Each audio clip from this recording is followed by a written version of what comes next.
St. Marie, Michigan. Stay tuned. I can never get the placement of that right. I'm still learning the new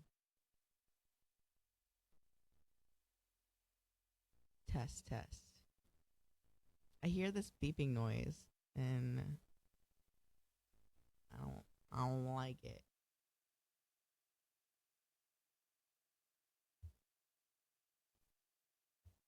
Oh well. There was supposed to be a better introduction than that for this episode because this episode is going to be near and dear to me. Um, can we start over?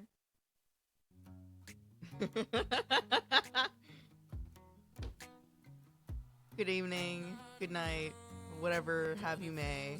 It's September 7th, 2025. Um, I knew what I wanted to say before, and I knew before coming on I was a little bit tired because I've had a long day. I've been up since 5, working on my podcast and working on uh, finding guests for the podcast um, through Podmatch, actually. Um, and I discovered all of that through Pete vs. Anxiety. Shout out a. Um, but this episode, I wanted it to be a refresher for in case there's um,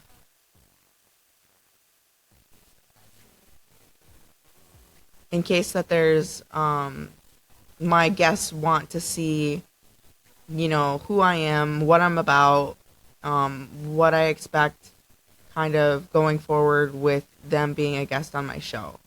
And first, I want to read my Podmatch profile that just gives like a basic rundown of what I'm about, and then we'll go through some questions regarding me as an adult living with borderline personality disorder, PTSD, and ADHD. Um, Hi, I'm Wanda Hernandez, a passionate voice in mental health podcasting from Sault Ste. Marie, Michigan. I'm 33 years young and started this podcast in October 2024, but my journey into mental health advocacy began long before that. Since 2017, I've been showing up for myself and for others through therapy, medication management, and honest conversations about what it means to live with borderline personality disorder, PTSD, and ADHD. This podcast is an extension of that journey. It's a space where I share mental health news, review tools and treatments, and talk with people who are navigating their own paths toward healing. I don't pretend to have all the answers, but I do speak from experience, and I believe that vulnerability and connection are powerful tools for growth. I also host live sessions on TikTok, Facebook, and YouTube where I connect with people in real time about the ups and downs of being human. My goal is to build a community of creators and listeners who value authenticity, support each other, and aren't afraid to talk about the hard stuff. If you're looking for honest conversation, real stories, and a reminder that you're not alone, you're in the right place. I wish I could say that I came up with that on my own, but I highly recommend using Copilot as a tool um, for many things in life. I used to joke that Google raised me, but Copilot is like Google on steroids. Um, if I ever am cooking a recipe and I don't have all the ingredients, I just type it into Copilot, like, can I still make this? And then it'll give me a recipe, like, without those ingredients. Anyway, um, and I'm also using it for an outline of questions that I think that are important moving forward for people to know about me. Um, so the first question is, can you share a bit about when you first realized you were struggling with your mental health? I didn't look at these really before coming on, and I didn't even think I was going to come on because it's been a long day. I'm tired. But I also have like this little spark of creativity. I feel very much myself right now. Um, I was thinking about doing it, tomorrow, because I'd be better rested and like more perfectionistic. But I figured I'd do it now so you can take a real glimpse of like me chilling, um, who I am. Uh, oh, we got a chat. Hey, Kitty, how are you? Thank you for being here. So back to the first question. Um, when did I realize I was first struggling with my mental health?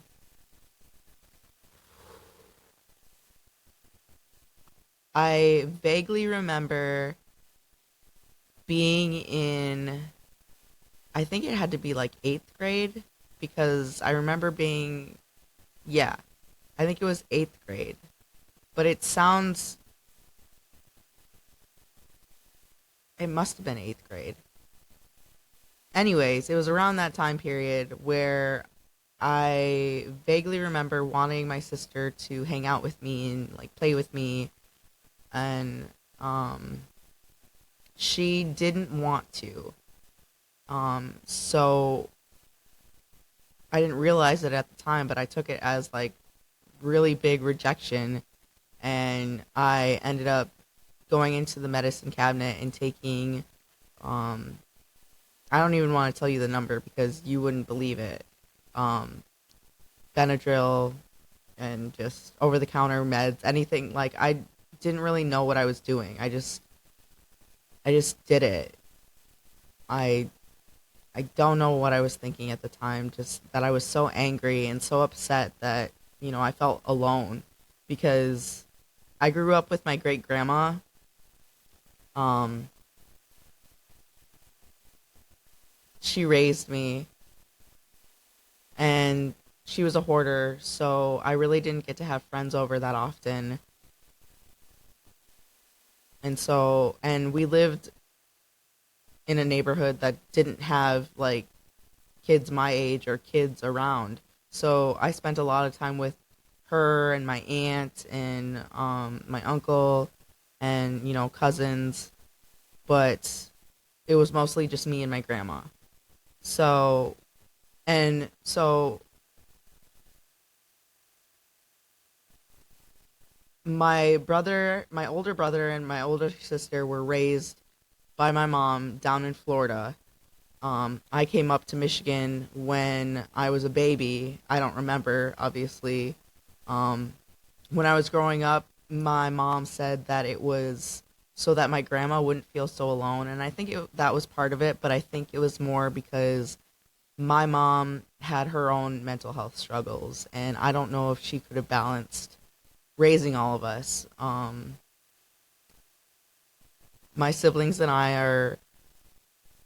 You can definitely tell that we were raised differently in some good ways and some bad ways.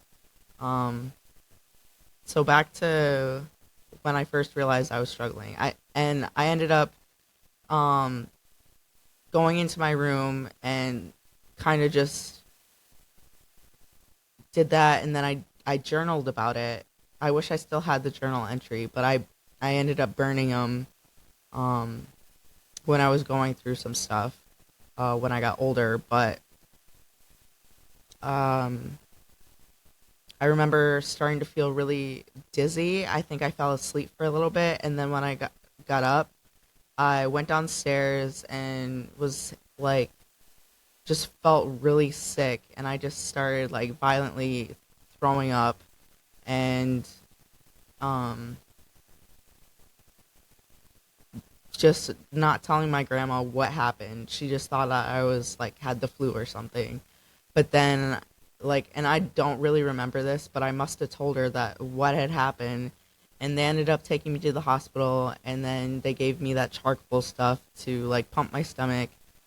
And then after that, social workers came in, asked me, what my home life was like, stuff like that. Why did I do it? And I don't remember my answers, but I do remember them then sending me to Marquette to be inpatient at a psychiatric ward. And hey, Geraldine, welcome in. Thank you for being here. Happy full moon. I did not know it was a full moon. Um, so, and I also vaguely remember being inpatient there at the psych unit. I want to say it was probably a week or two that I was there.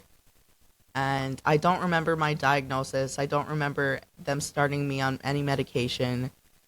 That may have happened, but I don't remember. I just remember being there and learning how to make hemp necklaces. Um, and Jack Johnson also like reminds me of that time because one of the therapists there um, introduced me to Jack Johnson, and I really liked him. Um, and then I remember going back to school and people like missed me. They were like, "What happened to you?" and this, that, and the other. And I don't know. In a way, I felt kind of not cool, but like acknowledged, seen. I guess I would say. And then mm, it's really my memory is really vague. I think I must have started going to therapy after that.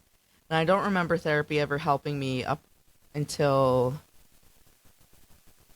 I'd say 2013 was my next bout of therapy that I remember because I remember talking about wanting to move out of Michigan and wanting to go on adventures and see what the world was like. Um,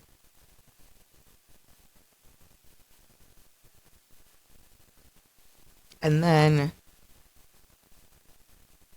I finally got to go out into the world in 2014 when one of my friends from school invited me down to Kansas and she offered for me to live with her and her daughter and her husband. And so I did that and I ended up staying down there and I ended up getting married and um, then came back to Michigan, had my daughter.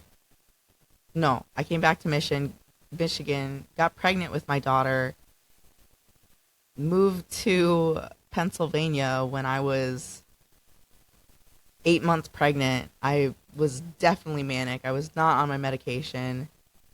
And 2017 was when I really got serious about my mental health. Um, I, and this was such a profound turning pivotal point in my life that I was with my daughter and I was a single mom and I realized that oh, and in that mix I got no. Okay. So much clusterfuck.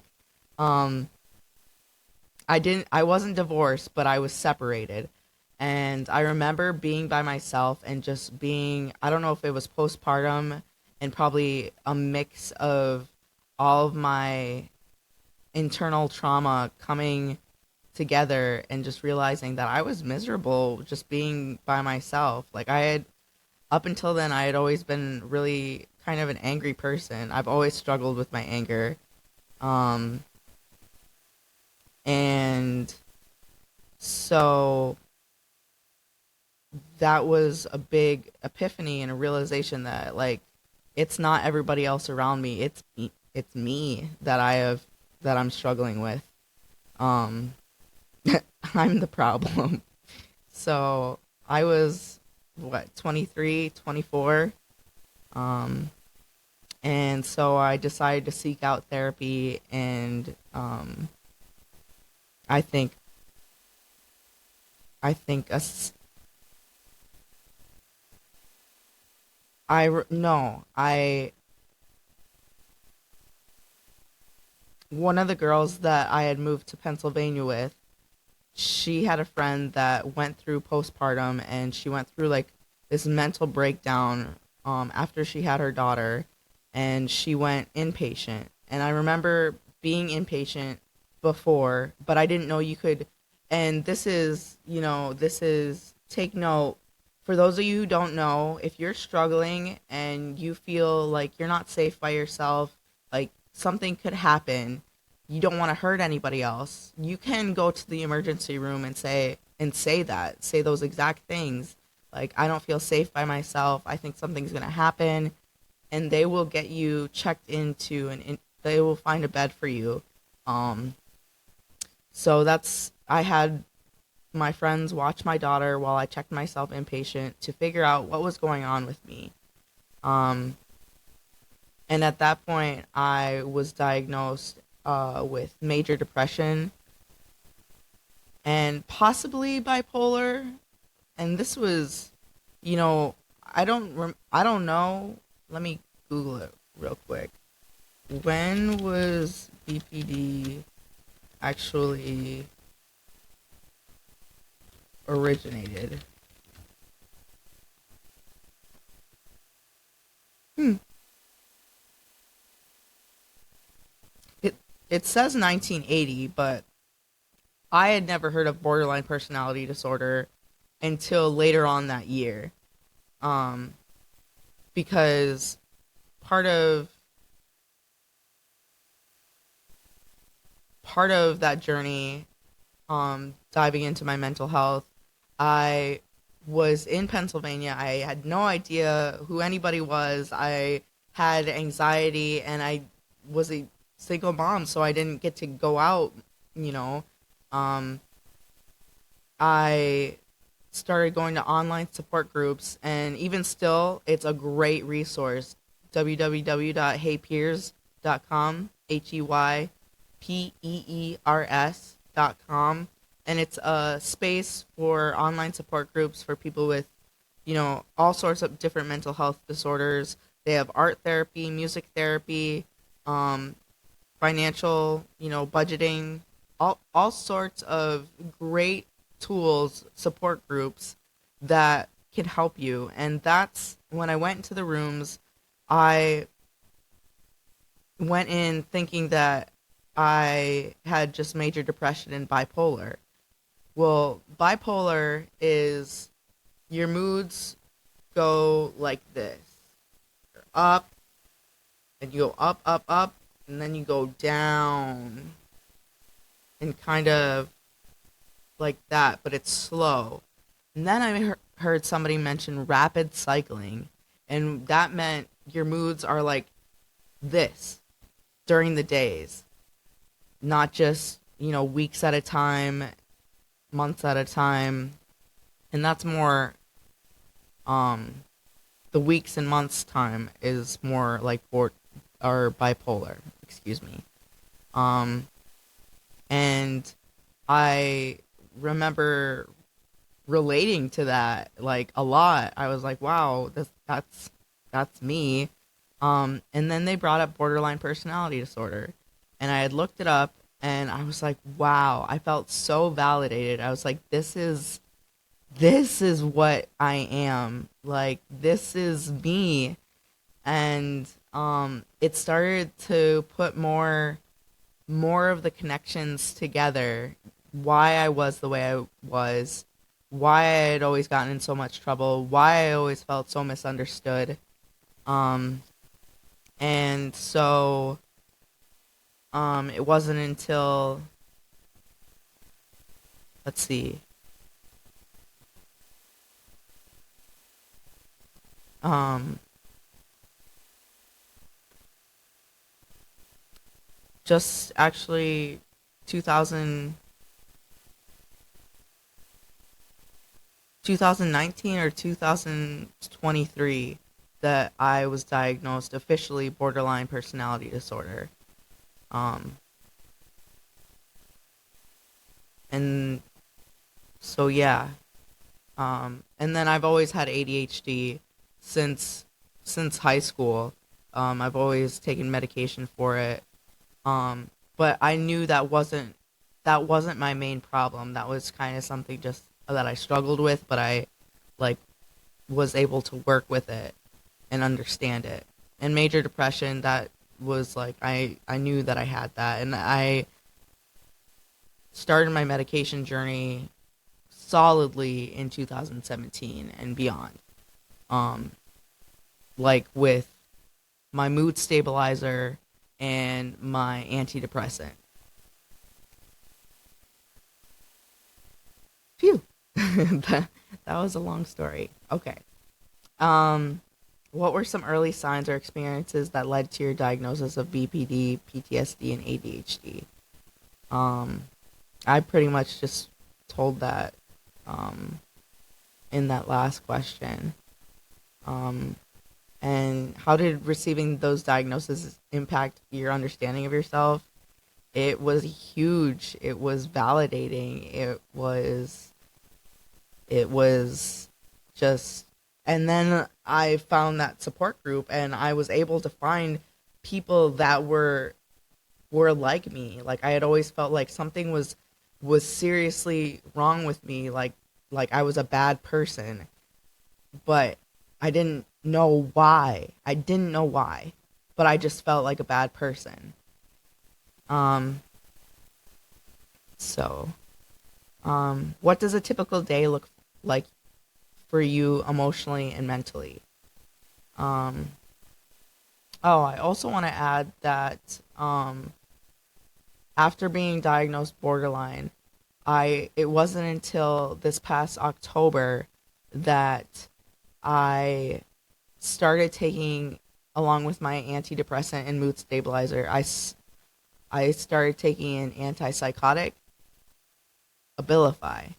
And that's something I never even considered that I would ever have to take in my life. Like, I thought that was more for people that, like, I don't know. I guess I was a little bit judgmental about it. I wasn't informed. Um, but it helps to take that kind of overlying anger cloud that I had over me all the time, like, quick to react. Um, so that was really a pivotal point in my journey too, being on a antipsychotic. Um, a typical day for me emotionally and mentally, if you would have asked me back then, I was actually watching YouTube videos. I had started maybe October 2023, keeping video diaries of myself. I would record myself on my camera and then I would upload them to YouTube, but I would put it on private so I was the only one that could see them because I wanted to journal, but my thoughts moved faster than my hand and I wasn't really capturing the up and down moods like what I wanted to convey. And that is, this will probably be, that is what started to lead me into podcasting. Um, I didn't know it at that time, but anyways, I was watching videos from just last year, and my moods were like I'm crying and I'm calling myself stupid and wanting people to leave me alone, and just it was sad, but also inspiring to watch to see me now. I'm also 5 months sober of weed.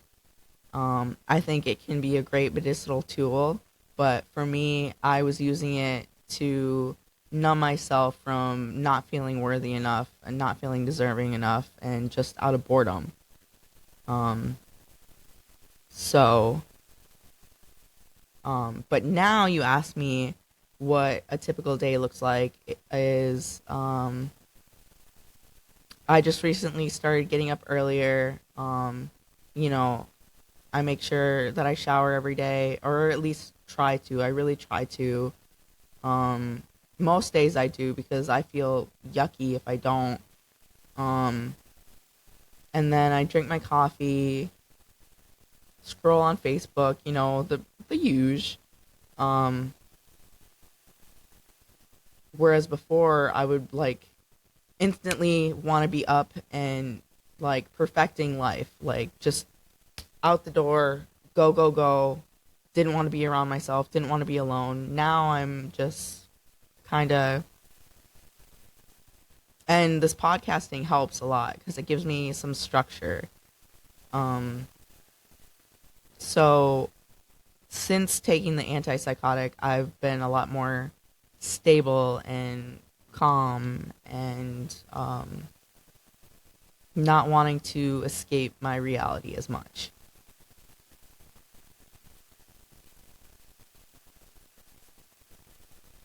How do these conditions interact with each other in your daily life? Mm, I don't know if I understand that question.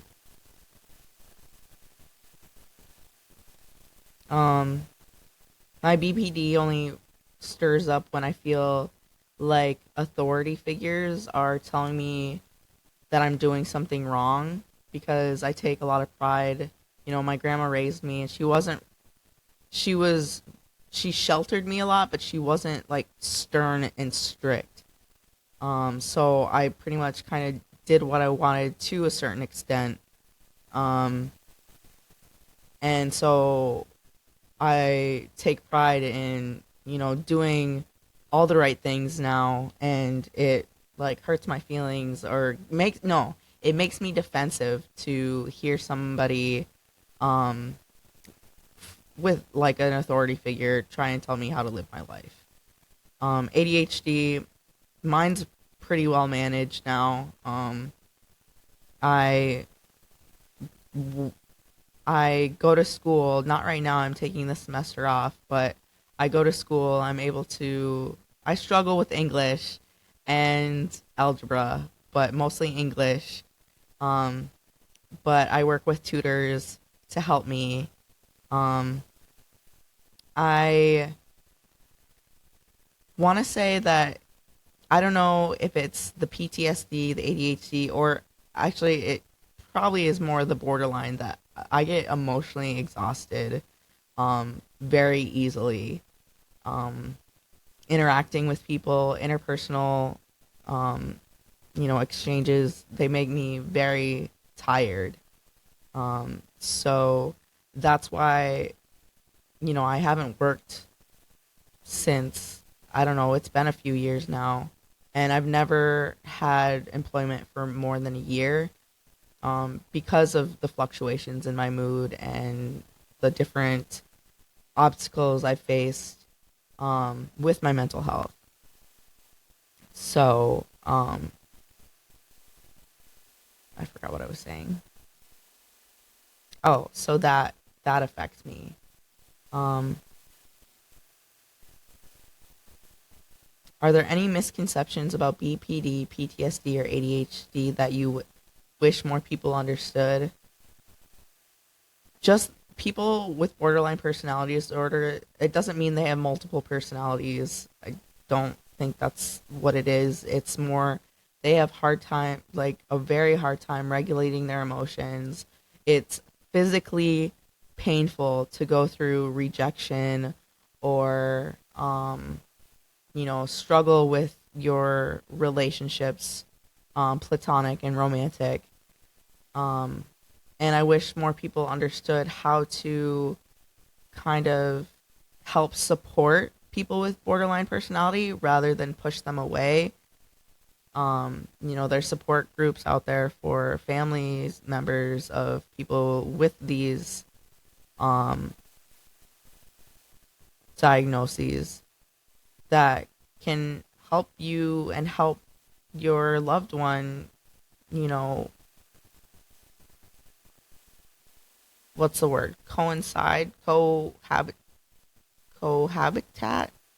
habitate together and like grow together. Um, what coping strategies or tools have helped me the most? Going to going through HBH, going to group therapy, DBT also. It works on interpersonal effectiveness, emotional regulation, um, distress tolerance, um, meditating, although I don't do it as much, and podcasting.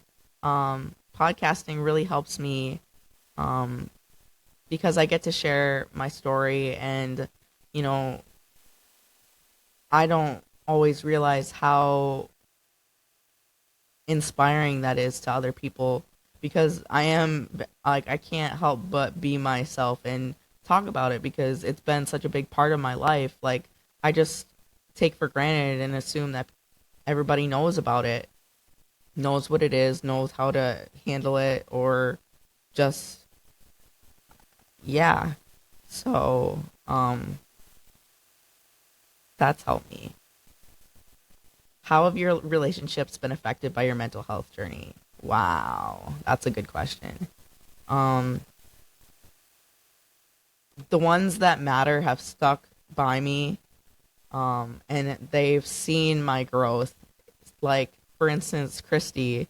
Um, I know it's late, so she's probably sleeping, but she constantly tells me like how much I've grown, um, compared to the little shit I was when I was younger. I was just an angry girl without a care in the world, thought I had the world by the balls, and now I know that I always have room to grow, room to learn, um, stay teachable.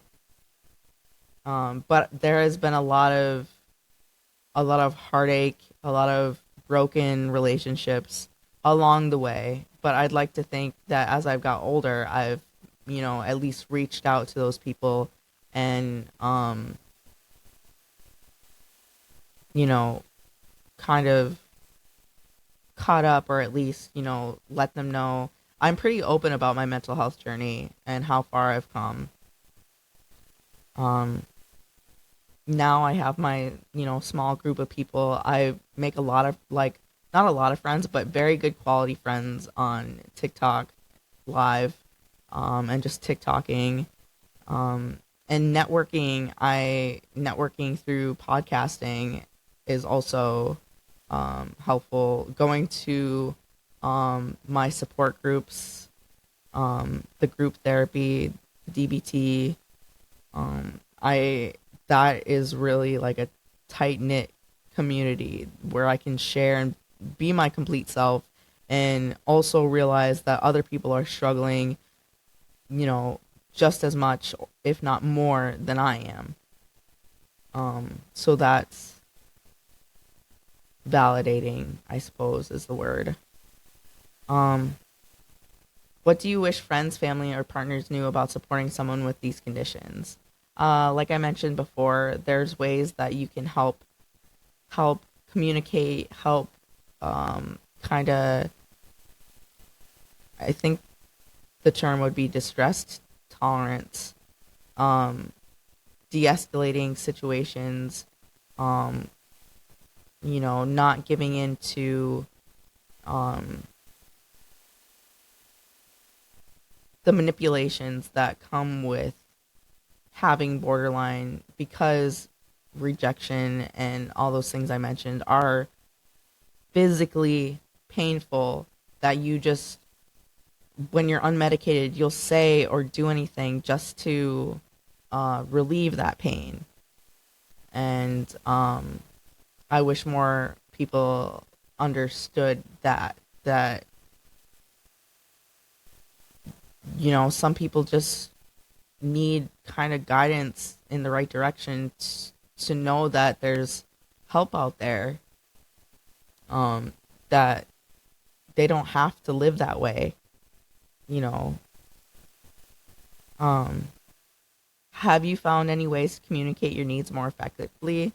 Through DBT, I'm currently in the interpersonal effectiveness chapter, and that's teaching me how to communicate, how to know what I want before I communicate, rather than putting it on somebody else and expecting them to know the answer, because people aren't mind readers. Um, I think that kind of sums that question up. What does healing look like for you right now? Podcasting, um, you know, group therapy, um, soon to be mental health court, staying sober, being reunified with my children, and just keep heading in the right direction and reaching out to my caseworker, my therapist, my psychiatrist, being and staying honest. Keeping it honest is like one of the top 3 most important things that you can do for yourself in your healing journey, because if you're not honest, how can other people help you? You know what I mean? And you don't know who you're helping or who you're inspiring by staying honest with yourself and with others. Um, I'm already mentioned like turning points and breakthroughs in my journey. How do I celebrate my progress even when it feels small? I journal about it. I share it with, my team and my supporters. Um, and I share it with you guys. Um, what made you want to share your journey publicly, especially on a podcast? Um, it started with the video diaries, and then shortly, I started TikToking, and you see people on TikTok and they were interviewing people with this little microphone, and I was like, that's really cool. Like, I wish I could do that. And then I invested in one of those tiny little microphones that can plug into your phone, and you have one and somebody else has one. And I was like so inspired and so jazzed that I had that. Like, I wanted to get out there and interview people. And then I came across the funds to be able to get a soundboard with a microphone and a computer so that I could start actually sitting down, talking one on one with you guys, and slowly starting to find Podmatch and find guests that I can bring on my show that share like-minded goals, mental health experience, human experience, professionals that are trained in that field. Um, so it's healing for me, and the feedback I get is always supportive, so that keeps me going. And I also, in the big picture of things, I like to see my progress over time. Um, yeah, I think that answers that. How do you hope your story will impact others who are struggling? Um, like I said, just stay honest with yourself, stay honest with others. I hope that you realize that, you know, there may be a time where you may have to, and I don't think people like, I don't think everybody has to be on medication, but I do think that the people who need it. Like, it's just like having diabetes. Um, like, you take this medicine to help your brain health. Um, so, and know that if you try therapy and it doesn't work for you, maybe it wasn't the right therapist, and you can ask for other therapists.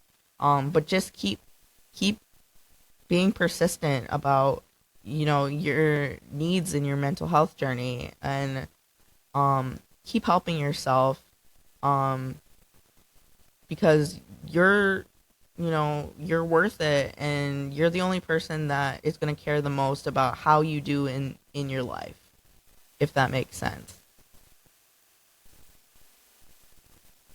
And it gets better. It gets different, and it gets better. What advice would you give to someone who's just beginning to explore their mental health journey? Um,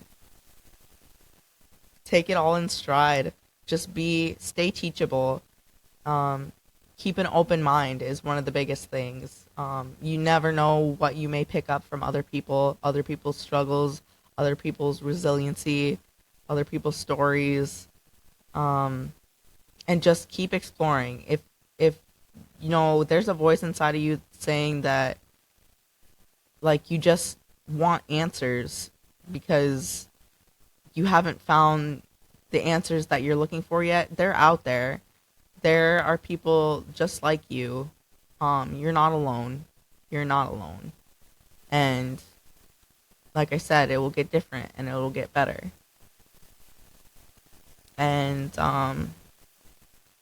so how long have we been live? About 40 minutes. That's a good solid wrapping up. Questions. If you could speak to your younger self, what would you say? Oh boy. That you're not a bad person. You just haven't been given the tools yet to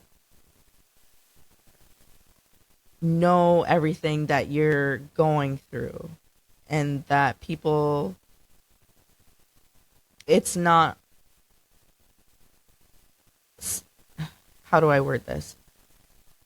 People may not understand what you're going through and they may not be healed themselves. So you're not always, I don't want to say it like that. You're not always the problem, but there are people that are unhealed out there and they don't even realize it. So, love yourself. Love yourself the best that you can. And you will find people along the way that will inspire you and make quality connections with you and understand you. What does self-compassion mean to you today?